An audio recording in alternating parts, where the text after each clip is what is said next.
നൃത്തത്തോടുള്ള ഇഷ്ടവും ഒപ്പം മകൻ മികച്ചൊരു നർത്തകനാകണമെന്ന അച്ഛന്റെ ആഗ്രഹം കൂടി നിറവേറ്റാനാണ് മലപ്പുറം മേലാറ്റൂർ RHSSലെ 10ാം ക്ലാസ്സുകാരൻ യദു ചിലങ്കയണിഞ്ഞത്.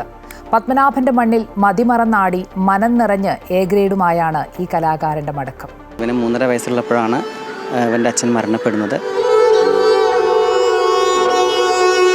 അച്ഛൻ്റെ ആഗ്രഹമായിരുന്നു ഞങ്ങളുടെ ഡാൻസ് ആയി കാണണമെന്ന്, ഡാൻസറായി കാണണമെന്ന്. വേദിയിലേക്ക് കയറും മുൻപ് അവൻ ആ ഫോട്ടോയിലേക്ക് ഒന്നുകൂടി നോക്കി. മെയ്യും മനവും മറന്ന് ആടാൻ ആ നോട്ടം കൂടിയേ തീരൂ.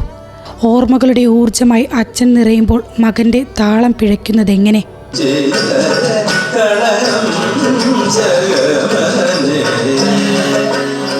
മകനൊരു മികച്ച നർത്തകനാകണമെന്ന അച്ഛൻ്റെ ആഗ്രഹം നിറവേറ്റാൻ യദു എത്തിയത് ചെറിയച്ഛൻ്റെ കയ്യും പിടിച്ചാണ്.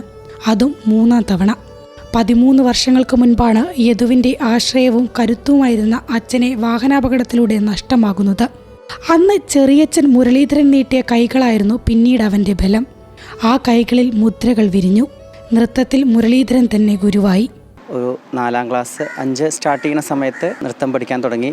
ആദ്യം അവനോട് നൃത്തം പഠിക്കാൻ പറഞ്ഞു നോക്കുമ്പോൾ കുറച്ചൊരു മടി കാണിച്ചു. പിന്നെ മോള് പഠിക്കാൻ തുടങ്ങിയ സമയത്ത് കുറച്ച് ഇൻട്രസ്റ്റ് വന്നതുകൊണ്ട് 5ാം ക്ലാസ് മുതൽ നൃത്തം പഠിച്ചു.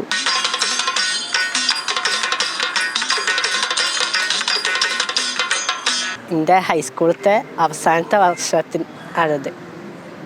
ഇതിപ്പോൾ 3ാമത്തെ കൊല്ലമായിട്ടാണ് ഞാൻ സ്റ്റേറ്റിലേക്ക് വരുന്നത്.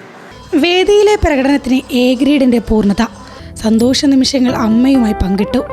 ആഗ്രഹ സാഫല്യത്തിന് അത് ഇരട്ടി മധുരം. ജീവിതതാളം പകർന്നു നൽകിയ ആ കൈകൾ ചേർത്ത് പിടിച്ച് ഇനി കണ്ണിറയെ കാണണം പത്മനാഭനെ. ചിലങ്കയുടെ താളത്തിനൊപ്പം മനസ്സിൽ തുടിക്കുന്നുണ്ട് അച്ഛനെന്ന കരുത്ത്. അതുല്യ മുരളി, അമൃത ന്യൂസ്.